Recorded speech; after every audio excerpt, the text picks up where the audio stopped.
TIAA is on a mission. Why? Because 54% of Black Americans don't have enough savings to retire. So in collaboration with big-name artists like Wyclef Jean, TIAA released Paper Right, new music inspiring a new financial future. With 100% of streaming sales going to a nonprofit that teaches students how to invest. Stream Paper Right now and help close the gap. This episode is brought to you by Pepsi Wild Cherry. Pepsi Wild Cherry is bursting with delicious cherry flavor and a sweet, crisp taste that gives you more to go wild for. Getting wild may look different these days, but whether it's opting for a solo Friday binge watch or a big night out, everyone can indulge in their wild side with Pepsi Wild Cherry. Also available in Zero Sugar. So grab a Pepsi Wild Cherry and get wild.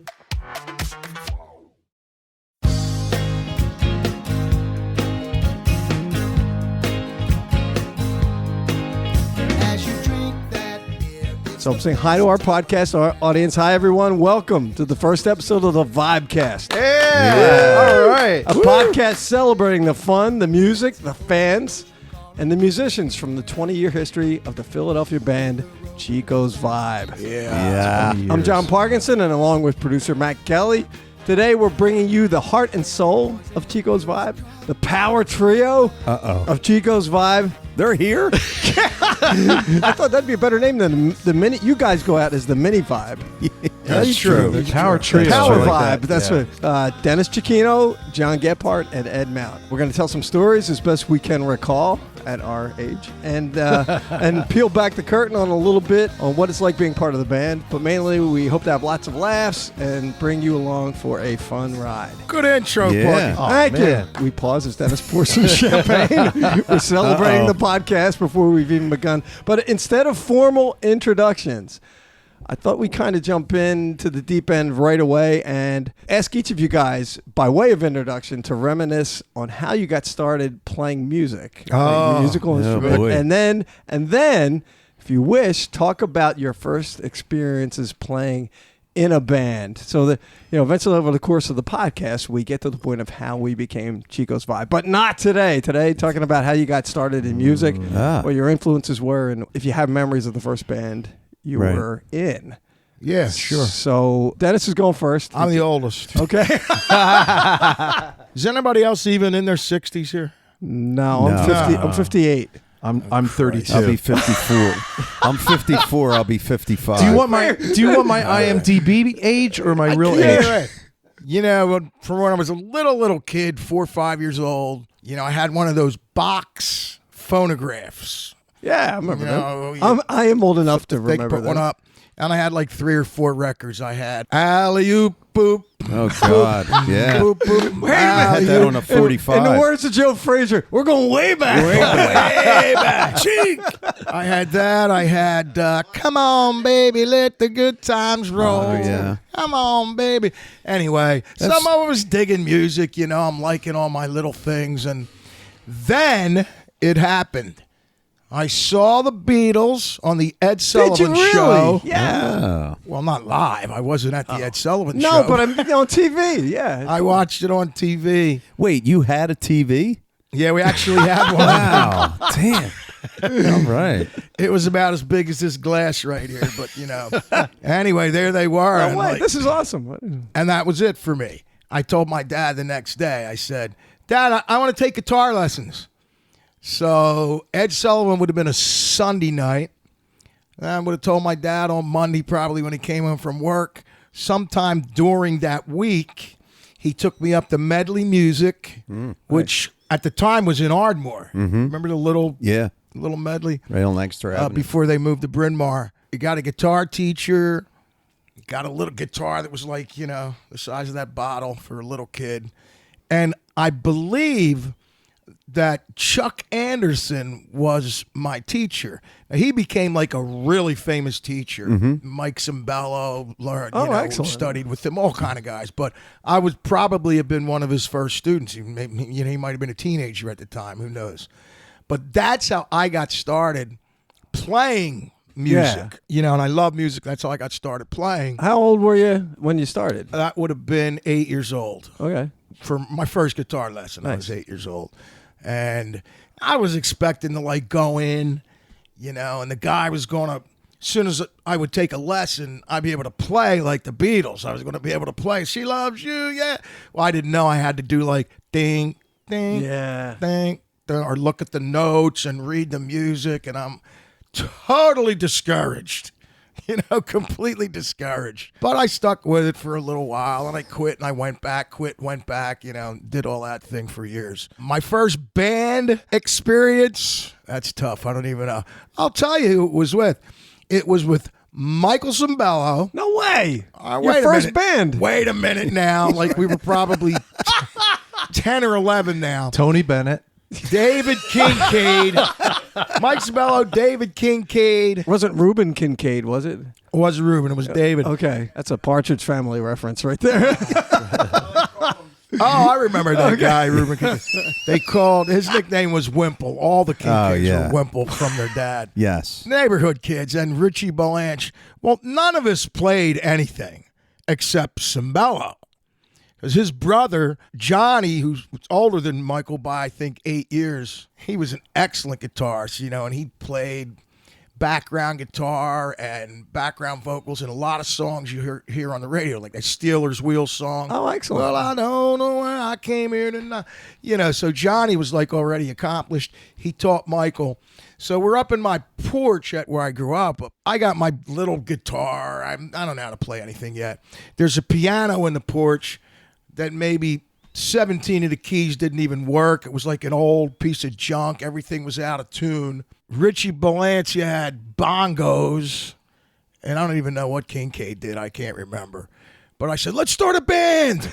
Remember what the name was? Oh, God, no. That's a good question. Menudo. I should ask Kincaid would probably remember. Anyway, that was actually my first band It's going to be thrown out of the podcast before we... That was my first band experience, and it wasn't really a band experience. Yeah. It was just... Well, what was your first gig? Does Guitar Mass count? Okay. We're all like, we all have the Catholic heritage in our music. My first, real gig, maybe when I was 16 or 17, and I'm going to count the Gene Caldonado jam sessions. Oh, there you go. At the Big Club. Oh, yeah. Oh, the Big Club. He was a really good tenor player. Mm-hmm. Yeah. Played upright bass. He loved jazz. Knew lots about jazz. He was a member of the Big Club, so he would just get the upstairs room where we played a trillion times and hated every one of them that we played up there because the tradition continues. The acoustics are so bad. But they were cool, man. Gene used to, all kind of musicians used to come over. Like Joe Mass was there a bunch. Yeah. You guys know Joe Mass, right? Incredible guitarist. Couple really good drummers. Gino Razzanelli, a bass player that played for Shotgun in later years. But I walked in, Gene had told my mom, he grew up with my mom. He saw her somewhere. He goes, hey, I hear your son's, he plays guitar, taking guitar lessons. And all I had was an acoustic guitar. So my mom comes back, hey, Gene Caldonado wants you to go down to the Big Club and play guitar. And, he has some other musicians going down. So I go down. It's a Sunday night. I'm guessing I was 16 or 17. I walk in. All I could smell is reefer. All over the place. Gene constantly had the joint in his mouth, right? Wait, what year? What year was this? When was I 16, John? Oh, Christ. All right, if I'm born in 55... 71. So 71. Yeah, okay. That's a prominent reefer 72. time, yeah. And I get in there, I'm hit by that wall of marijuana. And I see these guys up on stage, and one of them is my great friend Steve Rinaldi.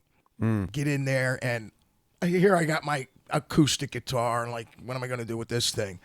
I walk up, and like, Gene, hey, man, I'm glad you come up, man. Yeah. Get yourself a beer. I'm 16. He's giving me beer. It's the 70s. It's the 70s, right, man? I get in there, and I get all the way up the stage, Gene's this and that, and He's talking to me as like there's a jam going on behind him, and he'd be talking to me. Hey man, yeah, get up on stage. You know, when he'd play like some tenor lick in between every know that sentence. Then he'd turn around and snap his fingers. Yeah, motherfucker. Steve Rinaldi's I knew up the there. motherfucker was coming. coming. With It's Steve some point. Rinaldi's up there. He's got like these dark shades on and had long hair at the time. He like was such a cool looking guy and a cool guy and a great athlete, by the way, at Haverford High School. But he sees me, hey, man. He goes, hey, man, here, I want you to play this guitar. He puts an electric guitar on nice. me, which I'd never even held my hand before, an electric guitar. And it's like, wow, this is so easy. You know, it's so silky on my fingers compared to like driving a truck, which was like the comparison between an acoustic and an electric guitar. I put it on, and I'm like, I'm not knowing what to do. I have no idea. I thought we were going to be playing songs. No, we're playing these jam sessions in Gene Colonato's favorite key, D minor. And I'm like, The saddest of all keys. That's right. My funny Valentine. So I just started like, you know, I'm just like tinkering around, and I started just playing. I had a really good guitar teacher at the time, this guy, Rob Hecking. And I started to like, all right, well, I could do this, that, the other thing. And I'm, you know, playing these different chords and things. And that was it. I was hooked. As Nice. soon as I heard myself like mixing in with the band and actually, Yeah. you know, like what I can't do anymore. But back then, I I was going to say, you mentioned a lot of lessons, but what the hell happened? this is what happened. One more thing, though. I mean, you talk about how easy it was to play the electric, and Yeah. I don't think I've ever seen you play electric guitar. And you know, in probably up until maybe midway point in the Big Daddy Band, that's all I ever played. Wow. Okay. Was electric. It's at home I play acoustic. Now, when did you know, among many things you're great at, two things are your stage presence and your vocals. When did you become that guy, or were you always that guy? Yeah, I was always that guy. Cool. Well, I mean, like You had that personality. my before. first official band, which was called Orpheus, way back, and we did the main point when they would have like local bands and stuff. That was my And you, Billy Joel, Bruce Springsteen, are at the main point. Yeah, I was in Chico. there. I was in there way before those guys. Yes. Nah, but no, we played up there. My sister was in the band. She was a great vocalist at the time. This young guy, Bunker Rossi, who was a fantastic guitarist, who actually died at 18 years old in the hospital of bone cancer. He turned 18 in the hospital. Can't even imagine where he would be today, you know. But Paul Caldonado, who was Gene's son, was our bass player. And he was, he was great, and he was wild.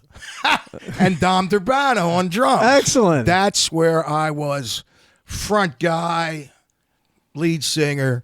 Valerie was also, you know, she did a lot of the lead vocals also, but she didn't talk on the mic. Yeah. So I just had to take it all. But in terms of age, I'm next, but I'm the host and the trombone player, so I'm going to go to Gebby next because his is going to be, I think, a really interesting story. Yeah. Because in my mind, Gebby started playing piano at before he could talk. In the womb. No, didn't you start playing accordion first? Yes. You got to go through the whole accordion Oh, song. yeah. So So I it don't know- was. Yeah, I don't know the accordion. I just stuff. imagine your mother swallowed a harmonica and you played that in the womb for like the first 6 months. And then Who was it again? Nick Contino? Who was your teacher? No, Nick Bennett. Nick Bennett. Nick Bennett. What if he still has a studio up Well, there? it was a cold night on 1966. It was a when cold I and was windy born. night. No, so I started. I mean, obviously, growing up in a house that was just full Okay, of music. folks, you know. next we're going to go to... I'm sorry. man. So Because your dad was always playing. yeah, my dad was a musician from when he was a young kid. And one of played my guitar. mentors. Yeah. Played guitar. Such a you know, great him guy. and his twin brother, they both, growing up played guitar. Fraternal twins. Okay. Was that Al? Al, yeah. Oh, he no lived in kidding. I didn't Narberth. know they were twins. Yeah. Of course, growing up, I was always around it all the time. And my dad, being involved in the string band, and he had they used to call them combos when he had a group. It was like 4 guys, The Bill J4 was the name of the band. Jackie G and the Good Times. Jackie G. Well, that was much later, but so yeah. So I mean, I grew up in that atmosphere. For me, lucky enough, my dad never read a note of music. Oh, Couldn't read a note of music. Everything was by ear. Nice. So I was blessed that I got that from him. That so I could listen to something before I could read, and I could sit down and play it. Can I say 2 things about that? That's that? so awesome, and 2, that makes me so angry. So my mom has shared a story about you and the piano that I think about constantly, where she said that she was practicing piano and it wasn't coming easy to her. And I think she said you were like 6 or 7 and a Looney Tunes cartoon came on and Bugs Bunny started playing the piano and you got up and walked over to the piano and played exactly what Bugs Bunny was playing. And she was like, I quit. I'm never playing this. Oh man! Oh my God! That's so funny. Come on, that's such a great But scene. yeah. Was that the Bugs Bunny thing where he hit the wrong note? But yeah, so my dad could tell right away, like it's ingrained in him to play music. So he started me out on the accordion. Of course, growing up in Ardmore. Why the accordion? Well, that's what I'm getting to. Oh, sorry. Because growing up in Ardmore was a very Italian section that I grew up in. And of course, my grandparents, my mom's parents, Sant'Illeri from Italy. Yeah. It was an Italian household. They spoke it half Italian, half. They would start a story. It would start in English and then go into Italian and then end in English. So we never knew what happened. Or the phone would ring. You'd pick it up and you'd hear pronto. Yeah. And you're like, oh, it's, grandmom or grandpa, it's for you. They get on the phone and they're like, pronto. And then you hear, Mom. Mom! And my grandmother would say, oh, for goodness sake, give me the phone. She'd grab the phone from him and she'd get on, but anyway, so getting back to so that's what I started on the accordion. And so I studied, as Dennis said, with this guy from Havertown, Nick Bennett. And that's where I basically learned to read music. Okay. I could read bass clef and treble clef from that. And I started taking piano lessons with him, but I hated it because it was all basic, stuff, and I just hated it. And I continued with the accordion. I studied with him for like 6 years. So I was 6 when I started until I was 12. Oh, wow. Okay. And nice. But in the meantime, and I hated those lessons, getting off of what Matt was saying with her mom, my sister Donna. She was taking lessons from a jazz guy that was a stride player. Oh, wow. Nice. Ben Greenblatt. He used to play on the radio and this and that. So she was doing like Maple Leaf Rag and things like that. And I would sit down and start to read some of that. And I was like, oh, wow, I love the sound of that. Love this, But I didn't really continue with that. I just would mess around with it. And then I just started, my dad would say, come on, go downstairs. When I started to actually play piano from playing accordion. So he ingrained all of the old string band tunes. So that's why when somebody that's 85 years old comes up and goes, do you know when your old wedding ring is new? Yeah, sure. Because it's just, it's ingrained in my head. Yeah. So that was actually, I should say, you ask about the first time that I played a gig when I was playing accordion. Oh my God. I played football with St. Denis. I was on the football team for St. Denis in Havertown, and they had like a banquet. And of course, my dad made me bring the accordion, and I had to get up and play in front of all my teammates playing the accordion. And I think... Please tell me you still had the helmet on. And I think I'm and the almost... bike guard. I still had the mouthpiece in. And I think I may have done it at St. Denis, too. Like on stage, like for either a talent show or something. I can't remember. Yeah. I suppress all that accordion years. It's kind of a crazy thing about, the age we live in now versus the age we grew up in. Right. I mean, if this happened now, the internet would be filled with videos of you as a little kid playing that. But there's probably good in your mind. There's no video. There's no video of that. Yeah. Right, exactly, yeah. So through the years, my dad, he would always grab the banjo or, grab the guitar, and we'd go down the basement. We had a piano, an old upright piano down there. And he would just say, play this song, and I would play with him, and that was kind of like my start into knowing songs by hearing them, because he would literally just play, and I would just start picking it up. Understand? Okay, yeah, I know where that's going, and this and that. But it was, through the years, I continued playing accordion, but I always mess around with the piano. Well, here, my dad's brother was also, like I said, played guitar. Yeah. He had an old trumpet that he never used. And I saw it, and I'm like, he said, you want to take it home? Take it home with you, So I took it home with me, and I just sat there, and I started messing around with it, blowing in the mouthpiece, And I don't know if you remember the old Mel Bay books, instructional books.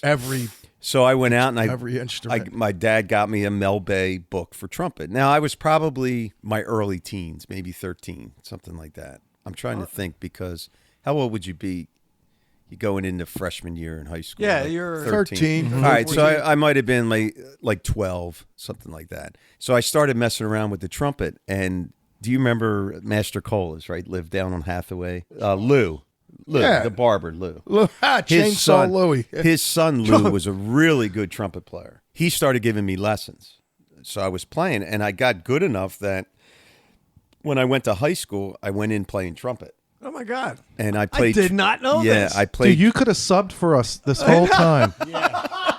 This whole time, you could have subbed. I played trumpet through in high school. I still played piano, but I played trumpet. At that point, I was like kind of done with the accordion. I wasn't. Yeah. There wasn't a whole lot of work. Yeah. For accordion, So I started playing trumpet. I did that. I got into high school and I was playing that, and you were in marching band. Yeah, I was in the marching band, the concert band. I didn't know this. I knew you played baritone in the Army. Well, then in my freshman year, going into my sophomore year, the band instructor, Kraft, her last name was Kraft. We had a shortage of low brass players.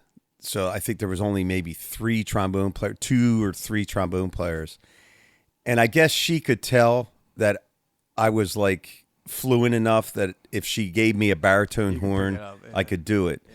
And so I played she switched me over to baritone horn euphonium in high school in my sophomore year, and I just read treble clef because I could play trumpet reading treble clef. I started playing euphonium, and I played that all through high school and ended up going into the Army band. Cool. Playing euphonium. Somewhere in the 80s, you were in I've seen pictures of you, or a picture of you. Yeah. I'll get to that too. Okay. It was in high school. But so I played euphonium. During that time, I don't know where. I think it might have been one of my older sister's husband's family. They had an old bass guitar, like in their attic. Yeah. And they were getting rid of it. And I said, I'll take it. I took it home. Again, bought a Mel Bay book, learned the fingerings, and I started playing bass. And was because I could read treble clef and bass clef from the accordion. I'm just saying, imagine if you had a 4-track. You would have had the bass, I did. the trumpet. Did you have a band that's just you, bass, trumpet, and I think it was called accordion? I think it was called the Gephardt Experience. That's what I called it. But yeah, I started playing bass. Mel Bay presents the Gephardt Experience. But yeah, I started playing bass, and when I was doing that, of course, my dad's band that he had, the Bill J4, he started bringing me on the jobs. And I started the very first one I went to, this is what I'm saying, like really the first technical job that I played out. I didn't get paid, but he brought me, and I brought the baritone horn, and it was at the Union Hall, wherever that was. I can't, it might have been which union? In Overbrook. I don't know. I don't even remember. But all I remember was I was sitting way in the back, they're playing, and I'm just doing like oompa stuff on the baritone horn. And behind me is the chute from the upstairs bar of all the bottles dropping down into the... So I'm playing, and it's swoosh, swoosh, You're like, they're throwing bottles at me. But that was like my start into playing out. Yeah, and he started taking me on gigs, and the next thing you know, I'm playing Ghislaine's with him, like on St. Patty's night. Oh God! And I just remember coming home and I'm going, "Oh my God, I smell so bad. I smell like smoke, like you wouldn't believe. Everything stunk." That was basically the beginning of, me doing that, but like you're saying, you mentioned about the 80s Yeah. band. So when did you know that you could sing like an angel, as Preston said? A drunken mummer. Looked like a drunken mummer. but he It sings wasn't like going an to go angel. there. Yes. Yeah, thanks a lot. Appreciate that. Well, in your defense, it was early in the morning. It Very was. early It in the was. morning. It was. Growing up, And he was drunk. yeah, we always, I mean, my sisters bought 45s of everything. And I got hooked on the Beach Boys. Nice. I loved the Beach Boys. And I used to sit there. I guess I have a pretty decent falsetto. And Yeah, I you do. attribute that to all those All the years. Brian Wilson, All yeah. that Brian Wilson stuff. But that's, I mean, I think just developing an ear. And then just, I used to sing to those albums all the time. That just led me into that. But I was never like, Dennis is a front person. I was never the front guy. You know, I was always just in the background. But yeah, in high school, I had met up with a few friends that we were in the band. Yeah. One, Chris Lombardi, who was a right. drummer. His family grew up in Bryn Mawr, and Chris and I became friends, and I would go to his house, which again was another house full of music. All of his brothers, 4 brothers and him and 2 sisters. And all of them played an instrument or sang. And the brothers had a band. Okay. Oak Horse. There was always something musical going on over there. They used to do a lot of recording. So you were talking about 4-track. Yeah, yeah. So they used to have the old 4-track cassettes. I remember that. And ran at a faster speed, you know, Yeah. and the whole thing. And we used to record stuff all the time, just fooling around. And I have tapes somewhere, cassette tapes of us. Like, I did Spain, Al Jarreau. Oh, okay. When Al Jarreau came out with an album where he sang all that stuff, it was Yeah. like Spain, Blue Rondo. Blue Rondo, all that stuff. Yeah. So we did a recording of Spain. I played Fender Rhodes. I played bass. Chris played drums. God, cool. And I sang it. And I have it somewhere. It's hilarious when I listen back to it. But yeah, so Chris and I decided, you know, let's do something. And his older brother, Eric, played bass. So the 3 of us would play. And then we brought in, the first guitar player we brought in was Chris Hankel. So he came in, he played He guitar. looked like a rock star. Like, It was mostly rock and roll stuff, like Long Live Rock with The Who. The Who, yeah. You know, and there wasn't a whole lot of keyboard stuff on that. But so we did that, and then that evolved into Neil Pomerantz came in. oh, right. And Neil's played guitar. good guitar and player. the name of the band was Fast Forward. That was the name of the that band. name. You know, back with, I should mention, when Chris Hankel, my younger sister Chris, used to come in and sing. Oh, And yeah. she sang. And we started doing voice. like some 80s. The motels. The Motels was probably one. Whatever. So anyway, when we got Neil in the band, then we started to move into like Rush. Oh, man, really? And Genesis. We were doing stuff like Oh, that. these So it are was a lot of serious fun. We stuff, did that yeah. for, Did you do any sticks? Yes, I 'Cause did I could Babe. see you all over that. Yeah. I did love that Babe. Yeah, I used to do that one. Yeah. So that, you know, that was my progression through the years up to, you know, then meeting Dennis and subbing in with the Big Daddy band. That's right. Yeah. Nice. You were the young guy. And evolved from that. Yeah. The first time I heard Gabby, right? I used to be a big shot at the St. Denis Fair. We should do that song. But What's- sorry. Big shot. That's a good one. Big shot. I was on like the board You of, wait. You used to be a big. You are the big shot. but there were bigger shots than me at that time, like Mr. Savini and Mr. Gorski. And you had Not those guys. anymore. You had those guys whacked, right? Anyway, I was like on the board of directors or whatever you call it, and they left it up to me to get bands to play outside at the fair, like for a couple hours every night. And it was 4 nights a week, so I used to get like 4 bands a week, and I, you know, all my people that I knew, I had in there.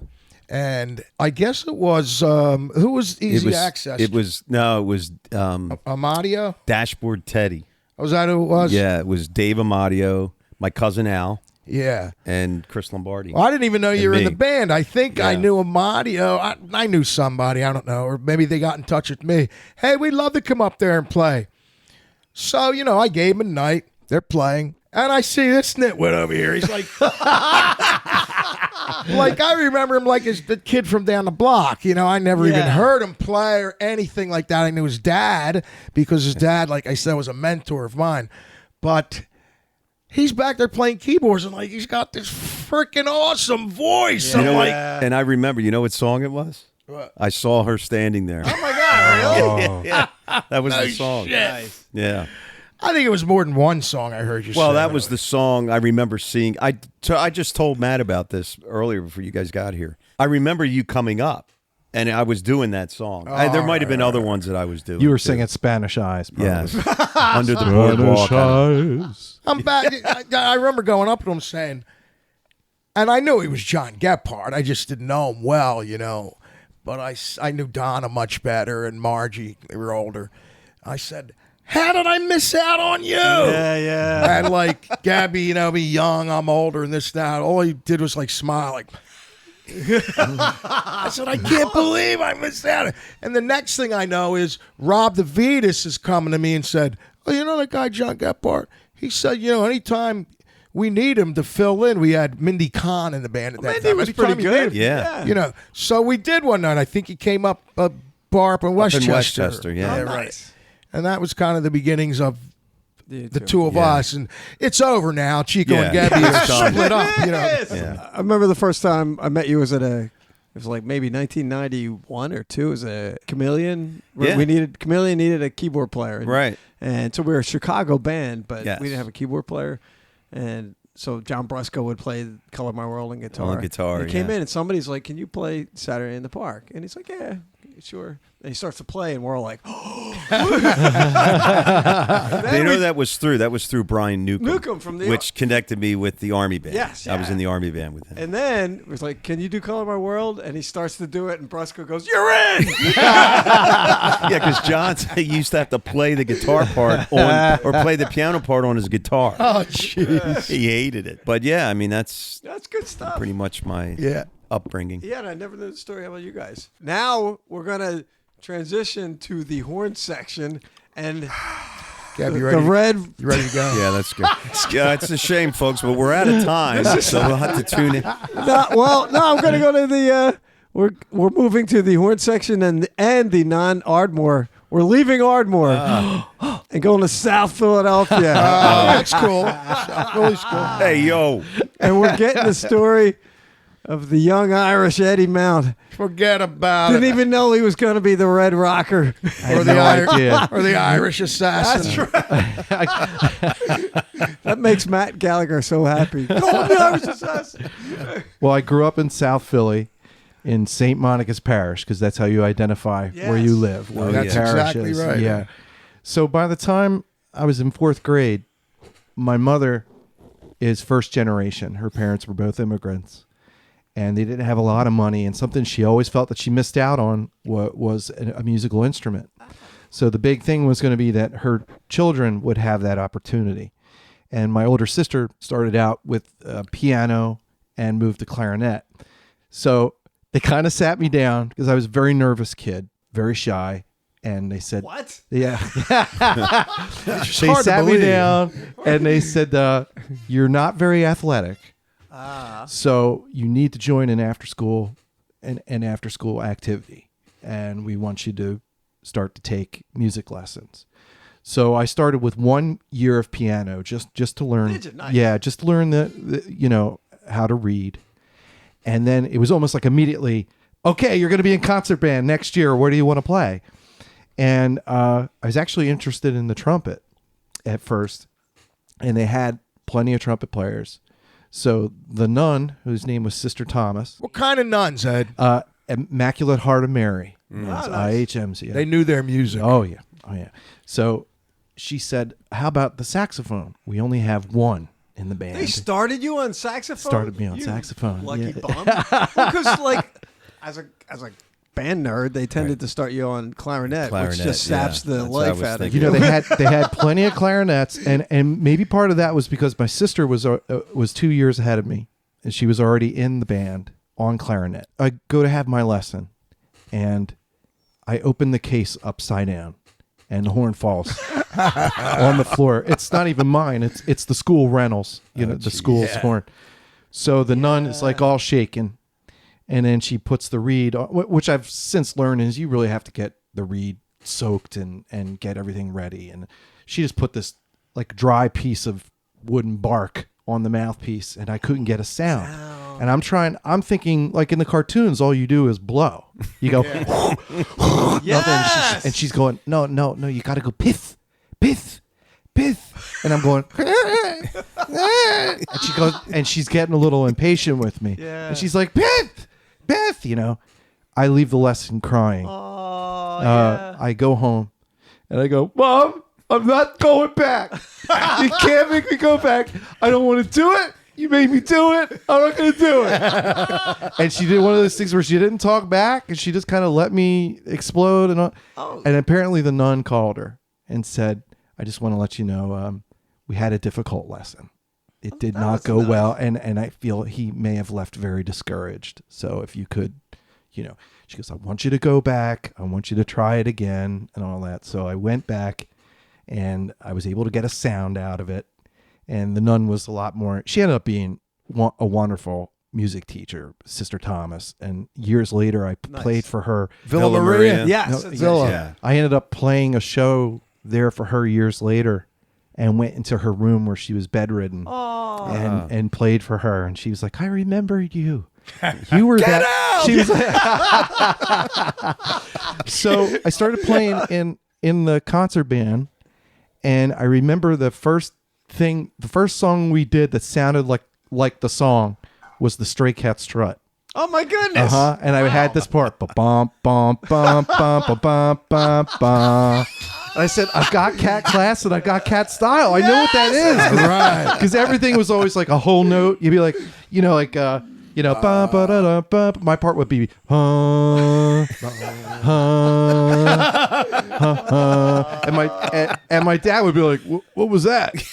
I said, Faith of Our Fathers. He's like, I couldn't tell. I didn't know what it was. You're practicing. Yeah, I'm practicing. I'm going, Just doing your part. and one year we did the theme to Dallas, and I think I had that bum bum bum bum bum bum bum bum bum bum bum bum bum bum. And he goes, "Is that Dallas?" I said, "It is." Yes, it is. He's like, "Oh my God, it's starting to sound like something," So that was like my one after school activity, and it was another thing that I was more into art. And I went to Fleischer Art School. So you're an excellent artist. Then. What's Fleischer Art School? It's near where Southern High School is. Okay. It was all. I was so oblivious to where things were because it would be like I would get dropped off, and it'd be like So I was getting more into the art side of things, and I was like, I don't think I want to continue with it. And my mother bribed me. She knew I was really into the Transformers, and there was this toy. He was the lead. You know this guy, Dennis, leader of the Autobots, Optimus Prime. You know that guy, right? Absolutely. Yeah. Sorry. So we're in a toy. Lionel Kitty City in South Philly. There used to be mortar stores that had toys in them. You used to be able to go and look at things on a shelf. So there was this thing in a box, and I wanted it, and it was like this 1984, and it's like $35 in 1984 money.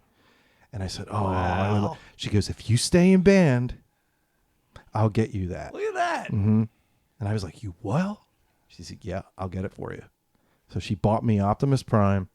I went home.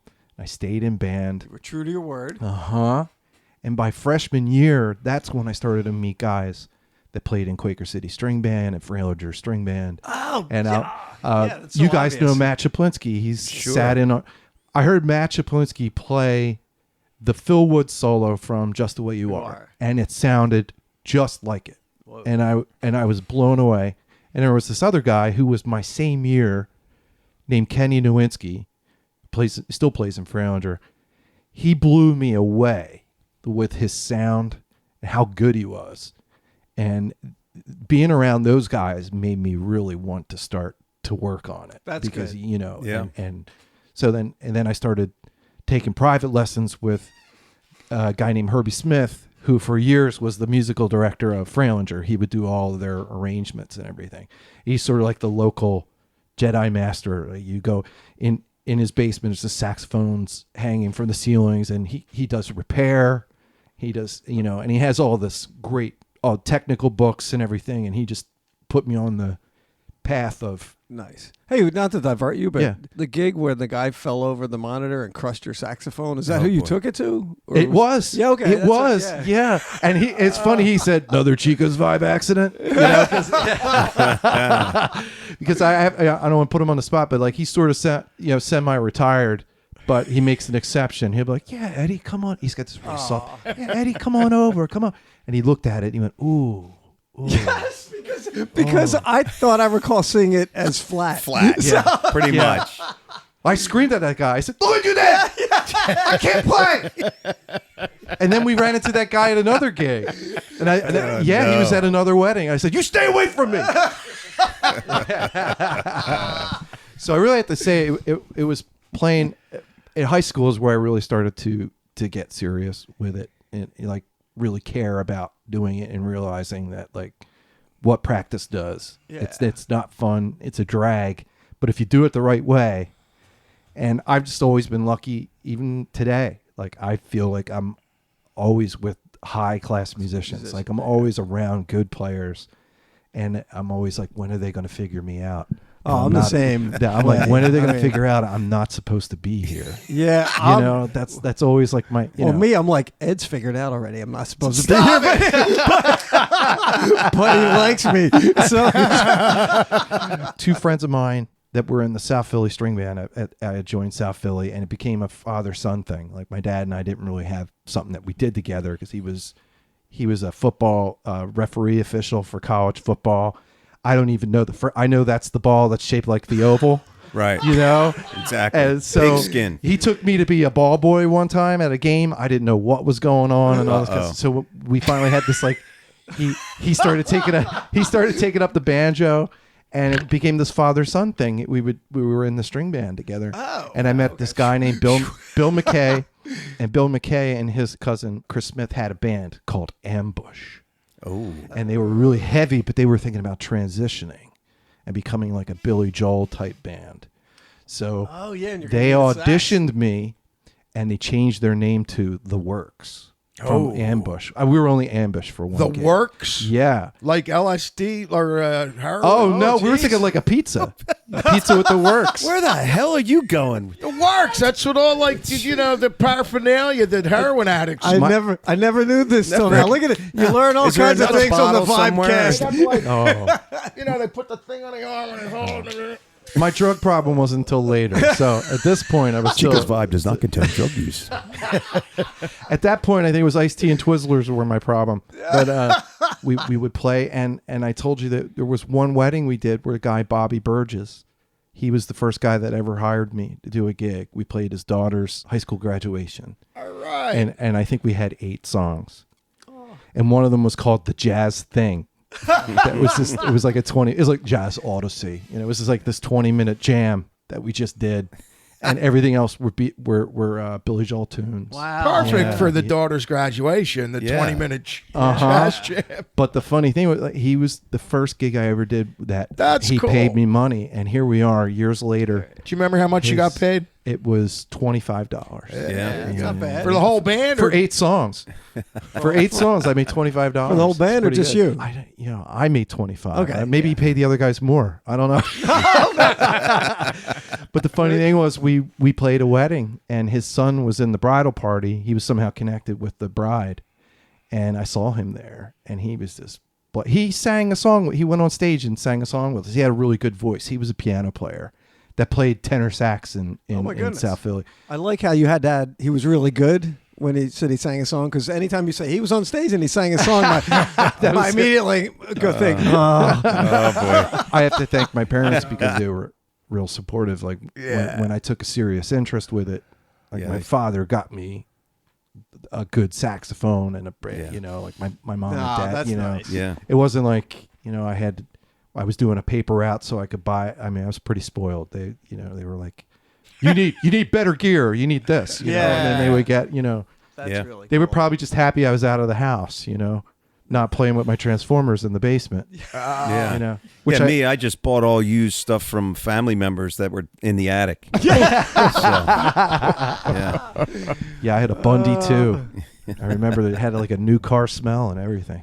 All right, Ed. Nice. Yeah. A Bundy. Yes, Bundy it's a too, Classic, yeah. classic name. Right, Ed. I started trombone in 4th grade. Sort of say I was a public school person till 10th grade. I didn't go to Bonner until 10th grade. Oh. But it was also a key point of my musical development. I started trombone in 4th grade, and I remember I went with my friends Chip Taylor and Todd Butler to the band room, because if you went to the band room to learn an instrument, you got out of one of your classes. And they both picked trumpet. They were before me in line, and they both picked trumpet. So I thought, I'll do something different and pick trombone. Plus, my brother and sister had all the Chicago albums from the early 70s. And I always remember opening up Chicago Transit Authority, and there's a picture of James Pankow with the trombone. Trombone, yeah. Mm-hmm. So I thought that was good. And then I got in the high school band in 6th grade, which was another big moment for me.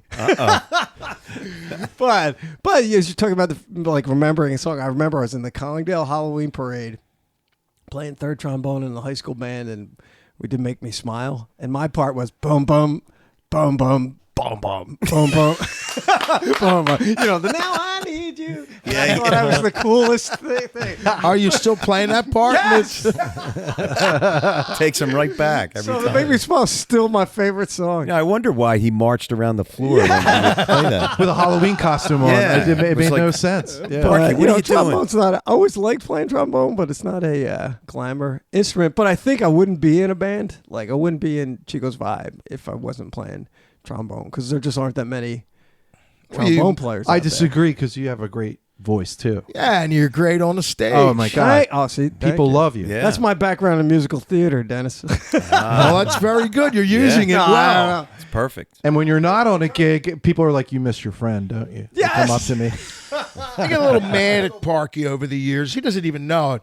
Because, when Chico's Vibe started, I was still in my 40s, I was skinnier than this. All the ponytail? You remember- I All the remember- chicks were digging me. But then as I get older and fatter and grayer and They just moved down the line. Parky now. Right. I'm a little bit pissed off. He said they would stand in front of him. Well, I was next to him, so they never even started in front of me. They just went right to him, and then This is where John Hoey enters the story, because I went to high school with Hoey. Okay. We were both seniors at Bonner, and At one point, you told me you were never in a band that wasn't a Hoey band, I have been in a band that wasn't a Hoey band. besides Chico's Vibe. Yeah, I've played trombone in one other band. Or in maybe the that was 90s. Matt Pulowski that told me that. It could have been, yeah. But no, Hoey and I were friends. We took a music class at Prendy together, which was a big deal, because we were two boys who it was one of the first boys to ever take a class in the Prendy building, and so we became friends, and he knew I played trombone. But then he formed Chameleon, and he asked me to join when he formed it, but I think I was in college at the time, and then he got Paul Linehan to play, and Paul's phenomenal. Paul can play the Chicago stuff really well, but I think ironically Paul got tinnitus early on, and that's why he pulled out, and John was like, hey, can you fill in? And I auditioned for Chameleon, and I remember the thing I think got me in the band was the trombone solo on Wake Up Sunshine, which you guys probably don't know about. I remember that song. Yes. I also remember the first really dumb story. I remember, because a lot of the songs are still the same as what we do. But, we did You Can Call Me Al. And which is an easy horn song, but I was like, well, let's see what this bass player does with that. It was Danny DiPietro. Oh, yeah. We got to the break, and I was like, whoa, yeah. this is a good band. Danny was great. It was great. Phenomenal. But, yeah, and then it just kind of moved forward from there. Yeah. And, vocal stuff, I think, is just because I like singing the Paul McCartney part of the Beatles songs. I've been a Beatles fan for forever. Yeah. That gets us through this section of the podcast. Yeah.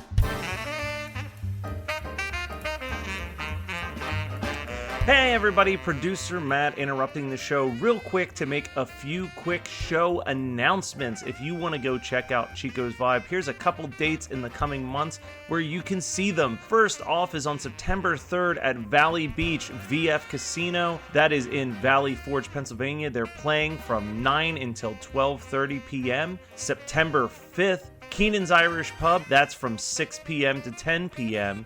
Also in October, they're doing 2 performances at Renault Winery in Egg Harbor Township. That's going to be on October 2nd. and October 23rd. On November 1st, they're participating in the WMMR Campout for Hunger with Preston and Steve. That's happening at Xfinity Live in Philadelphia from 6 a.m. to 11 a.m. And then at the Springfield Country Club, they're performing both Thanksgiving Eve and New Year's Eve. There's going to be plenty more dates in the future, I'm sure, but in the meantime, that is what they've got to round out the year. So mark your calendars and go check out Chico's Vibe. And now, back to the podcast.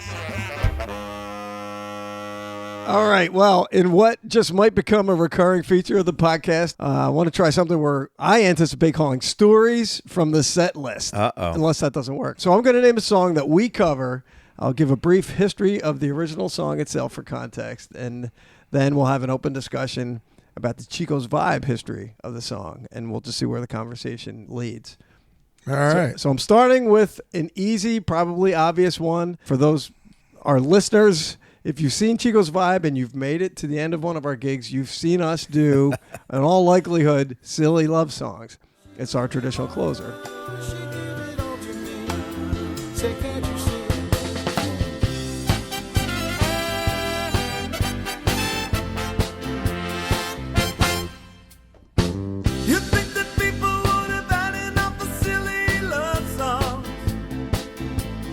Silly Love Songs, as everyone likely knows, it's a Paul McCartney and Wings song. So it was Paul's Wing phase. It was the lead single from Wings' 1976 album, Wings at the Speed of Sound, which also included the song Let 'Em In. That was the other hit single from that, which has a trombone solo in it. Would it help you if I do this in the background?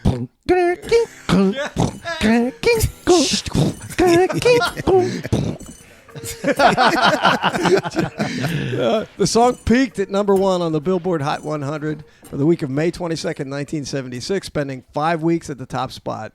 It was Billboard's number 1 song of the year for 1976. So for context, so it's like of the whole year, the year Right. number. For context, number 2 for the year was "Don't Go Breaking My Heart" by Elton John and Kiki D. Number 3, I have no recollection of. "Disco Lady" by Johnny Taylor. Oh, yeah. Disco Lady. Oh my Yeah. God. Here's the I remember that. I remember that song. Really? Yeah. Shake it up, shake it down. Move it in, move it around. Disco Lady. Move it in, move it out. Move it in, rock it Yes. Okay. Wait, so that's number 3. Number 4 and 5, "We Do." Oh, Yeah, Of course. so 76 was a big year. Yeah. So Burn, baby, burn. that might have been the next year. So I won't even go with it. You guys want to guess or? Number 4 and number 5. Yeah, for the year 1976, we do them. One we do very frequently. One we do. Is Brandy one of them? No, that was earlier. That was before, I think. Let me take a shot. 76. Get Down Tonight. That might. I think that was in. I was looking at the list of 100. That was in the Okay. 100. But okay, I'll give you number 4. Go ahead. Well, yeah, it might be our next feature song. It's the actual title is December 1963. Okay. Oh, what a night. Oh. And number 5, which I have in my notes, "For the Love of God," was Ed knows I really have grown. I used to like this song. I think I know what it is. Grown to despise this. The Wild Cherry. Yes. Yeah. Play that Play funky that music. funky music, white boy. Play that funky music, White boy. Anyway, Paul wrote silly love songs in response to music critics, including John Lennon, who were accusing him of being a lightweight. It's a sing-along pop song, almost has a disco feel to it. It's got a great bass line and a nice horn riff that, according to online sources, McCartney allowed the horn section to arrange. Interestingly, since Wings broke up, McCartney has not performed the song live, so I feel like we're taking up that mantle. Yes. It's our tune. Yeah, and I'm compelled to note that you guys can check this out afterwards. There's a music video for the song included in the McCartney movie, Give My Regards to Broad Street. Oh, yeah. And you have to see it to really believe it. It's got Paul, Linda, Denny Lane, and I think They're the like guys space from people, Toto. aren't they? Yeah, dressed as frozen space people with a breakdancer who Oh, flies God. through the air. Oh. It's horrible. And I think lightning comes out of his feet too, because shoots him up in the air. I saw you know, my sister made me go see that because it came out. It came out the same time that Supergirl came out. Supergirl. my goodness. Supergirl ended up being a turd. Yeah. But she's What's like, her name? Helen Slater? Is that her name? yeah. So it was those two choices, and I'm like, Supergirl, and she goes, well, I'm driving, so we're gonna see the Paul McCartney movie. Man. I just remember being really confused Yeah, it's a horrible. because there's like a movie. dream sequence within a dream sequence. Yes, within yeah. I was But the going. music was great. I was going to East Stroudsburg University at the time. Huge Beatles fan. The Mhm. only place you could see the movie. There weren't any movies in East Stroudsburg. We had to drive. I made my friend drive me to Allentown so I could see the movie, and then I just had horrible guilt because I made this person. It's just a terrible, terrible movie. Anyway, enough of that. So I was thinking we would talk about when we started doing the song, how Right. it became our closer, which I kind of don't remember how it became the closer. Yeah, I got the whole thing down. Okay, I mean, go ahead. we talked about it. But we actually learned that song while we were still John Hoey. Yes. Okay. And we played at the Gulf Mills Country Club. Oh my I God, can't- you remember the country club we first played? Yeah, because it's the only time I think we ever played there. Yes. I don't ever think Chico's Yeah. Vibe ever played there. No. Yeah, we learned it for a Hoey wedding at Gulf Mills. I'll never remember the name of the couple, but I remember they were cool. I could see them. And so we played it. And not much long after that is when we formed Chico's Vibe. Okay. And I don't think it was ever the end of the night. Yeah. No, That was during the night. But all the girls came up on stage and they're singing it and this and that and the other thing. And I'm like, oh, this could be pretty cool, you know. I just remember, like, why are we doing this? Isn't that funny? That's so funny. When I just remembered listening to the song going, why am I sitting here doing this? But go ahead. Can you feel the love, ladies and gentlemen? What's wrong with that? So now we'll segue into Chico's Vibe. Early Chico's Vibe from maybe the first year. We played. Which, by the way, Ed Mount and I were not members And it of was the- called No. Revive. That's right. but It was Revive. Revive. That's Yeah. another podcast That's segment. another- Oh, We have- jeez. Where did the name come from? Yes. Right, the origin of Chico's Vibe. I think we were already Chico's Vibe by then because Revive, like the whole story again about St. Dennis and people not knowing that was my new band. The Yes. name Revive, nobody knew it was, you know, Blue that we were in Tamboo. Yeah, Blue Tamboo. It was the blue tamboo. We're at Mike Maloney and Corey's wedding at Overbrook Country Club. Silly Love Songs is in there. It wasn't the last song of the night, but it was in there in like the third set.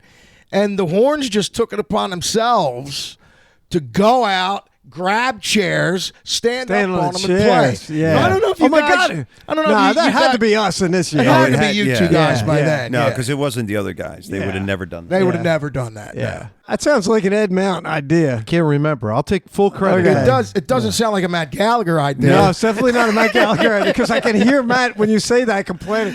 I'm too bad. I'm going to fall off the chair. Pointed his lips. See this? This is my career. Yeah, Somebody yeah, smacks right. this, it's done. So that's how the whole shtick started. Okay. And I guess, you know, we wrote it in as last song It just kind of evolved. after yeah. that, and it just, you know, took on a life of its own. But Maloney's wedding was, I think, the kickoff for Chico's Vibe with that. Okay. And I always, every time I see him, you're the guy that started it, you know. Guys, Yeah. So Thanks a Kev, lot, Mike. 20 years later. I got to force him to go out now. Wait, I just have to say my funniest experience with Silly Love Songs. I think it was at Ballroom at the Ben, and it was the end of the night. We were doing it, and you guys took off, went up the steps, and you went up to the balcony. Yeah. And there was a woman that was down in front of me and Dennis. We're playing. Comes to that part, you guys had run up there, and then you start playing, and she's looking around, then she looks up, and she turns to us going, "They're over there! Oh my God, they're over there!" And we're like, yeah, we see them up there. Yeah. We definitely have become, in terms of going out, less ambitious the older I get. Ed Jakubowski had an incident we're at Phoenixville Foundry, which I've had the same thing happen to me, but it just, you know, when you're running like Ballroom at the Ben, you're running up steps, you're trying to get to the right spot in time to play, and as you're going up the steps, you trip. But you have a horn in your hand, so you have a decision to make. Yeah. Oh, yeah. Right. Like, do I brace my fall or do I smash right. my horn? Yeah. And Man. But so that's another thing that, and we haven't done chairs, and I don't know how Yeah. long. Well, we I think- played one place where the Mater D came out and said, "We don't do that." Yes. Yeah, because we Yes. got on the. I was just going to say on the they chairs. kinda, Yeah. Well, that's where the Where guy took the the cards. business cards. I used to put the business cards out and like Oh, this, I remember that, yeah. and he's like, putting them away, and I was just like, "What's going on there?" Another episode. Yeah. Another special episode. Worst Yes. places. Maitre D's. Well, yeah. You said, why are we doing this? Do you Oh, think that no. every time? No, because I actually get excited because I'm like, it's the last song of the night. This is it. So all the darkness that I've had throughout that third set, then all of a sudden releases, and it becomes a joyous event for me I love it. because I could actually start my car at that point. I know that My favorite point of some gigs is when we need to nobody's dancing. So we need to start calling songs I know what you're gonna all his favorite songs. Run around, so boom. Everybody comes to the dance floor on that song. It's like the best dance song. It's funny, Dennis. Whenever I hear Brown Eyed Girl start, I immediately look at Gebby just to see what his facial expression is. And it's just like you could have gotten the Academy Award for Deer Hunter. It's like the same face De Niro would make. That's what's going through and it's my so head. funny. You just hear that, and I just look and I just see him dying inside. He doesn't really even play it now. He plays like a elevator version sometime. I never hear the piano. I'm always looking at him like. But my favorite Gabby expression is we'll get into one of those spots and I'll just turn to him. I'll go, Gabby, next. And I'll just look. I just said shout with my hands in the air. And I look at Gabby and say that, and he just looks at me.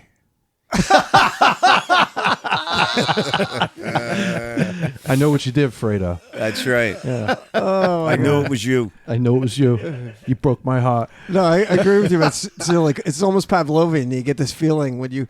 Yes. And then we get to where you're hitting the chords, and he just keeps talking and Yes. talking. And boom. Yeah. Well, it's funny when that starts to happen. Jakubowski will turn to me and go, "Mom and Dad are fighting. Mom and Dad are fighting." Because there was something the other day where you started something, Gab, and then a girl came up and said, dude, that's a something song, and you changed the song mid, and you just turned to Chico and were like, "Well, I was in the middle of something. I don't know what you're doing, but I had another song. I completely." And then Ed just leans over to me and goes, "Mom and Dad are fighting. Mom and Dad." I'm like, don't make up after the tune. Don't worry. The love's still there. Don't worry. is there, Yeah. So the only other thing I was going to throw out there Yeah, is I'm out of here. I'll see you. is throughout one or two songs that you would like us to do it in Chico's Vibe, but you kind of know that we would never do. And the one thing I'll say about my own thinking, it changes for me every week. It changes what I hear on the radio. Me, yeah, and so, it changes. That's how it is for me too. like Yeah. 2 weeks ago, I wanted to do Down by the Lazy River by the Osmonds, which is a great song. But I didn't tell anybody. One That's bad okay. apple doesn't spoil the whole bunch too. That's another good one. Give me one more try before you give up on that. Wow. Well, it would be totally for my own gratification. Yeah, but that's what I would love to do some Oingo Boingo tunes just because they're kind of like ska heavy with the horns. Like I would love to do Dead Man's Party, That's one of my favorites. and I love that one. And this isn't Oingo Boingo, but I would love to do Band on the Run or That would be a good one. Good tune. Live and Let Die. I Well, like that I've song. suggested that before, and Yeah. certain Chico was like, "I hate that song." Wait, which song? Live and Let Live and Die. Let Die. I hate that Ba, song. ba, ba. Yeah, there we go. Ba-ba-ba. We're not So doing that. those are my three for now. I Yeah. guess I could. Yeah. I always of course, being a piano player and a singer was always partial to Elton John and Yeah. Billy Joel.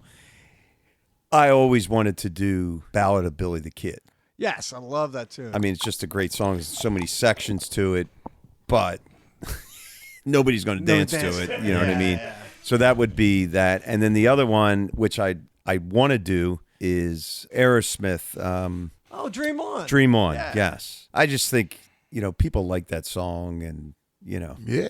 Well, I'd like to go a lot more Deep Purple. Like Highway Star. And, I don't even know Highway Star. It's a great horn song.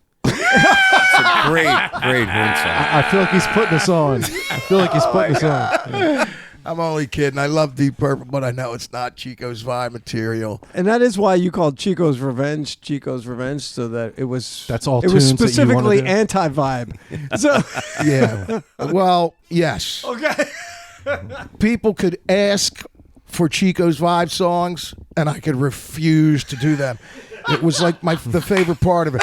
Are you going to play Silly Love songs? No, it's not Chico's vibe. It's Chico's Revenge. No Chico's vibe song. You want to hear Chico's vibe? You come out to see the band. That's right. I loved it.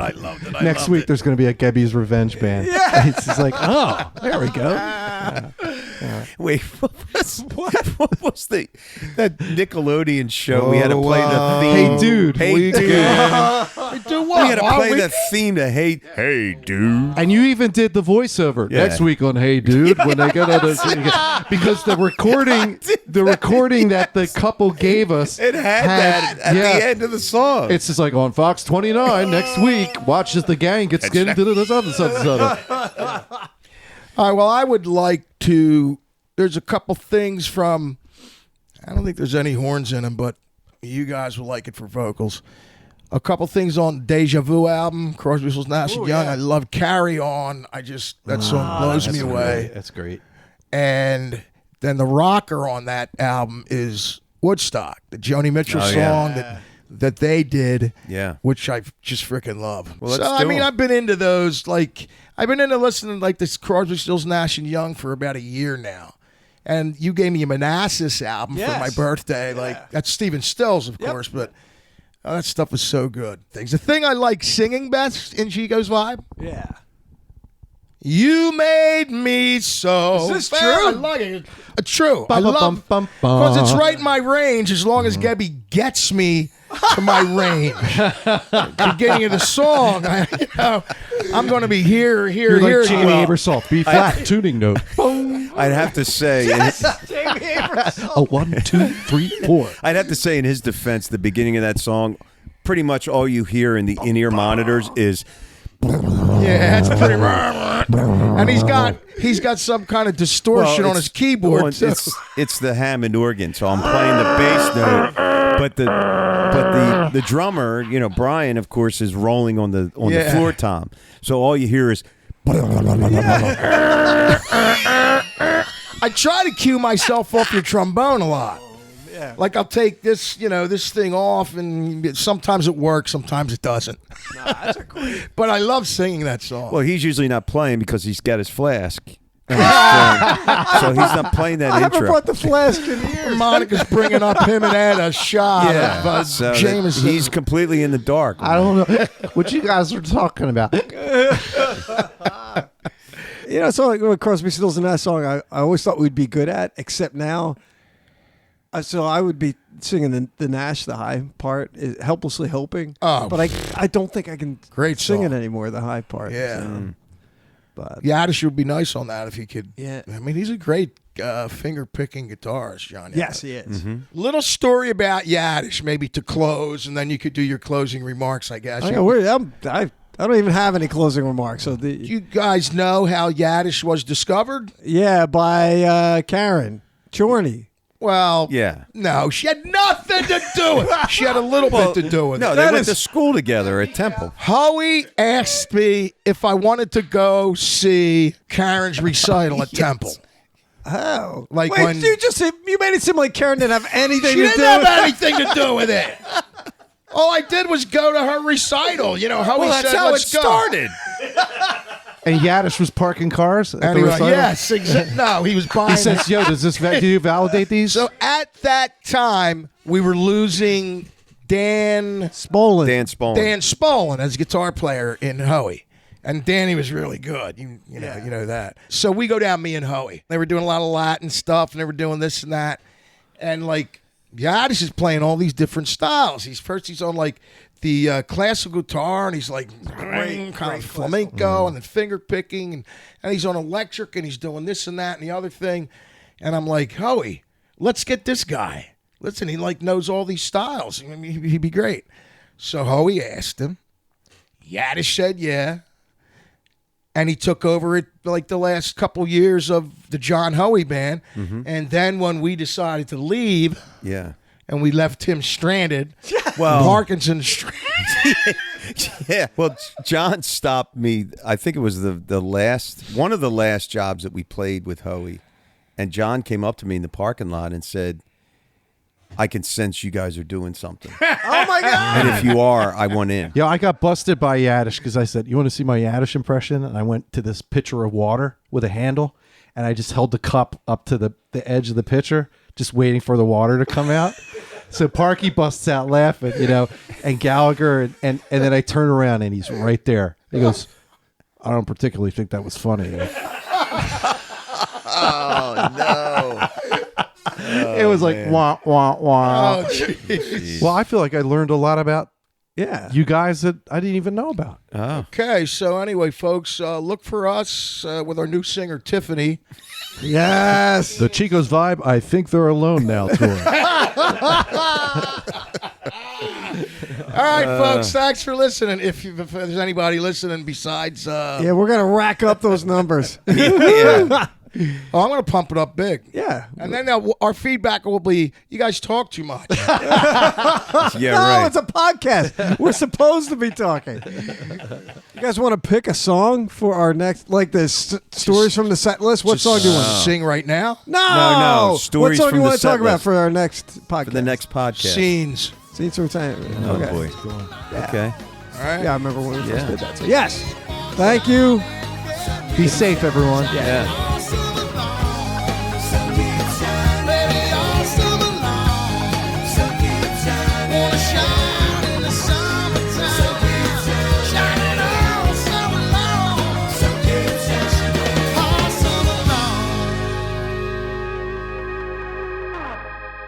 Can you guys tell that I don't have pants on? Hey, that's right. Save it for the podcast. Come on.